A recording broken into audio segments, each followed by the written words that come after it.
Hola a todos y todas. Mi nombre es Rodrigo Sanján. Soy miembro de la Alianza Cristiana y Misionera y congrego en la Iglesia de Providencia aquí en Santiago. Y además soy estudiante de bachiller del Seminario Teológico Alianza aquí de Santiago también.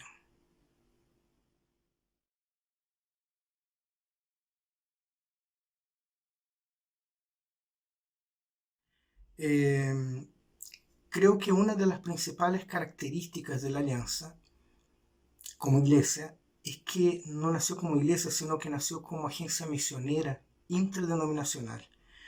El objetivo de Alberto Benjamin Simpson, el fundador de la Alianza, fue enviar misioneros a todo el mundo, ¿ya? Eso como cumplimiento del llamado a ir a todas las naciones. Simpson creía que la evangelización a gran escala de alguna manera aceleraría la segunda venida del Señor, ¿ya? Y yo creo que eso nos hace diferentes porque desde un principio fuimos formados por personas de diferentes denominaciones, lo que conlleva entonces a la necesidad de que haya mucha tolerancia entre nosotros y además del amor por las misiones, ¿ya? Eso como un primer lugar distintivo de la alianza. En segundo lugar, yo diría que la santidad siempre ha sido un punto muy importante para nosotros también, ¿ya? Y para algunas personas el ser santo tiene que ver con ser separado del mundo, ¿verdad? Con no pecar, con buscar distanciarse de la maldad y acercarse a Dios. Tener una vida santa, llevar una vida de santidad separado para el Señor, ¿verdad? Eh, pero además para, para otros o para algunos de nosotros, aliancistas, la santidad tiene un sentido social también, de amar al diferente y de no alejarse de la sociedad, ¿ya? Es como si dijéramos que es porque busco la santidad que me involucro con los pecadores y pecadoras, hasta porque yo soy pecador también. Entonces ando con ellos, los amo, ¿se fijan? O sea, porque soy santo es que me acerco más al pecador y al mundo. Y creo que eso es importante, siempre ha sido importante para Alianza. Y como un tercer aspecto, también muy interesante, yo podría decir que es el aprendizaje constante de la palabra de Dios, ¿ya? El estudio. O sea, de hecho, de manera muy temprana, la Alianza fundó un instituto misionero y teológico, ya a fines del siglo XIX en Estados Unidos. Y uno de los primeros seminarios teológicos protestantes aquí en Chile también fue de la Alianza, fue fundado el año 1921 en Valdivia, ¿ya? Todo pastor de la Alianza, la verdad es que debe estudiar seriamente para poder pastorear, ¿ya? Además, las iglesias de la Alianza tienen, por ejemplo, academias bíblicas, que son cursos semestrales de enseñanza bíblica y teológica en donde se aprende de la palabra de Dios y también de la historia de la iglesia y de la historia de la Alianza, ¿ya? Así que la verdad es que yo soy un convencido de que hay que esmerarse, hay que esforzarse para conocer y comprender la palabra de Dios.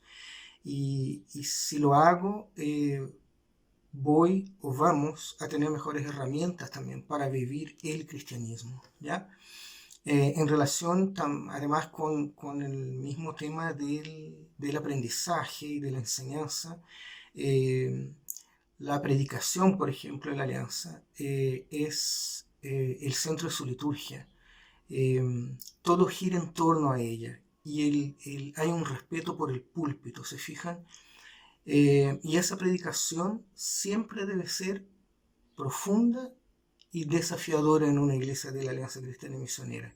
Debe ser sobria, debe ser contundente, clara, sin que lleve a la confusión. ¿Se fijan? Nosotros en mi iglesia local, de hecho el pastor acostumbra a decir que todos nosotros somos llamados a cuestionarlo, a cuestionar al pastor, si es que dijo algo desde el púlpito que no está de acuerdo con la Biblia. ¿Se fijan? Entonces, la enseñanza para el aliancista también es algo fundamental.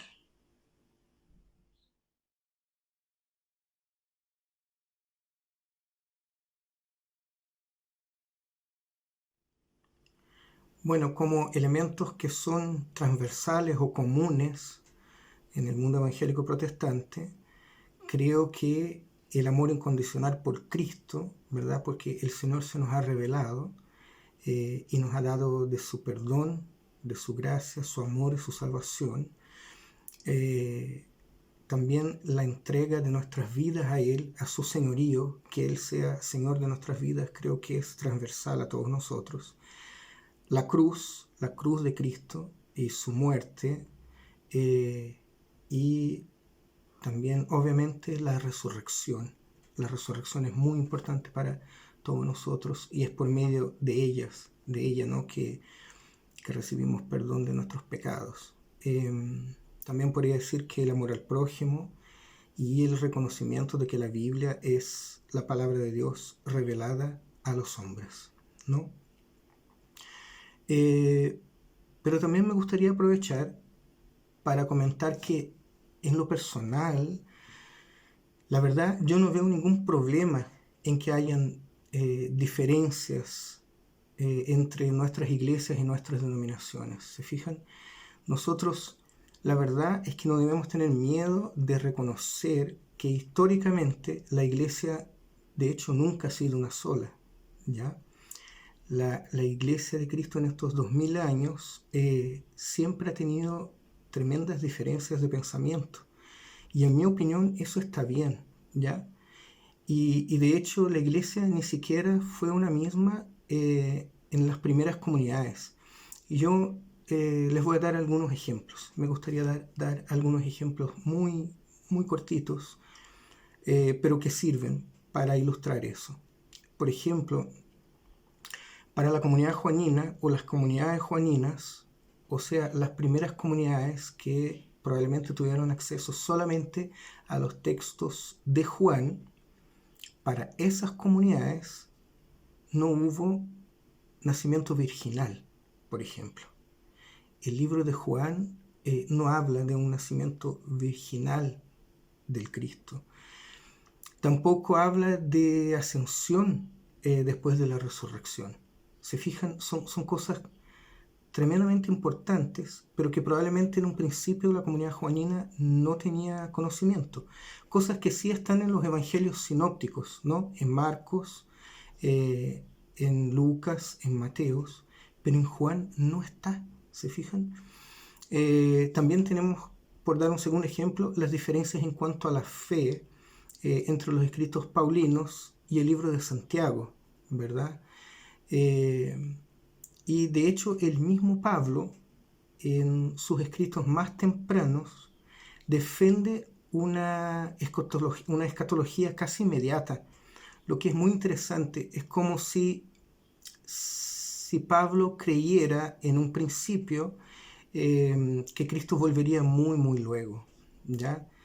Pero pareciera que más tarde, o sea, en los escritos más tardíos de Pablo, Pablo habla, por ejemplo, de dones y talentos y de aspectos administrativos y pastorales.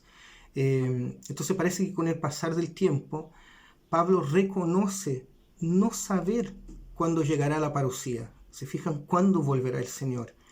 Y entonces decide ordenar la iglesia, entregar consejos sobre su funcionamiento y deja atrás el mensaje que tenía en un principio en que el Señor venía muy, muy luego. ¿Se fijan? Entonces, con esto solo quiero dar 3 ejemplos de que nunca tuvimos un pensamiento unificado. Y eso no debiera traernos un conflicto, ¿ya? Yo diría que no tenemos que tener miedo a ser diferentes, ¿ya? Más bien yo invito a todos y todas a que nosotros reconozcamos la pluralidad de Dios. y la reconozcamos como algo sobrenatural y de bendición histórica. Y creo que de esa forma debemos vivir la vida cristiana y debemos ver las diferencias que tenemos entre nosotros.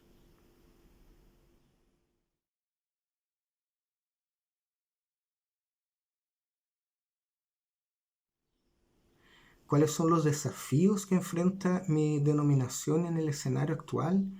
En mi experiencia, ¿no? En mi opinión solamente. Mira, yo creo que el principal desafío que tenemos como alianza es que sigamos enseñando la palabra de Dios con mucho celo y cuidado. ¿Se fijan? Creo que uno de los problemas en que nosotros podemos, uno de los errores en que nosotros podemos caer es enseñar la Biblia sin llevar en cuenta su historicidad y culturalidad. Miren, todas sabemos, la Biblia fue escrita por diferentes autores en diferentes tiempos, para destinatarios diferentes, con objetivos diferentes y tratando de dar respuesta a las más diversas situaciones y circunstancias. Así que simplemente nosotros no podemos llegar y aplicarla al siglo XXI. En el caso de mi iglesia, no podemos aplicar la Biblia a una gran ciudad latinoamericana como es Santiago, con los problemas sociales y culturales actuales, sin hacer antes un buen trabajo exegético y una aplicación hermenéutica que dé respuesta a nuestras realidades. Otro desafío que veo es que nuestras iglesias sigan siendo un lugar de encuentro de Dios con los seres humanos, con nosotros y nosotras, pero también, y no más importante, que sean un encuentro, un lugar de encuentro entre nosotros mismos también. Y lo digo eso principalmente en función del ambiente polarizado que nosotros estamos viviendo en estos momentos, ¿ya? La palabra de Dios dice que nosotros debemos ser sal y luz del mundo. Y así es, y así debe ser, ¿ya? Pero que eso no signifique que podemos ir por allí, por así decir, juzgando a los demás, sin llevar en cuenta que nosotros también somos pecadores. ¿Se fijan? El desafío entonces es, y quizás sean palabras fuertes, pero ¿cómo convivimos? Yo con mis pecados, tú con tus pecados, y ambos cómo convivimos frente a Dios. ¿Se fijan?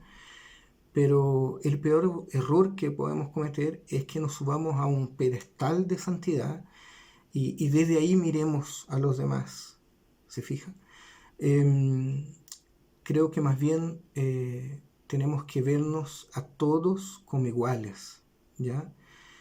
Y que nos preguntemos todo el tiempo cómo servir a Dios, cómo servir a mi iglesia, a mi comunidad de fe y cómo servir a la sociedad de la cual yo hago parte. Creo que esos son grandes desafíos. Quizás no sean nuevos desafíos, los desafíos siguen siendo los mismos, pero es bueno, interesante, es importante que cada tanto nosotros hagamos una pausa en todos los aspectos, como denominación, como iglesia local y como nuestras vidas personales también, y nos calibremos y nos enderecemos, porque creo que tenemos la tendencia constante a empezar a vernos como más importante que los demás y empezamos a mirar a los demás hacia abajo, como por detrás del hombro. Y creo que eso es un gran error que podemos cometer en todos los ámbitos de nuestras vidas y de nuestras iglesias también. Creo que es eso. Les dejo un abrazo a cada uno, a cada una, y quiero agradecer a la Red Teológica de Estudiantes por haber pedido mi opinión en ese sentido y por haber enviado estas preguntas. Que el Señor bendiga a cada uno y a cada una.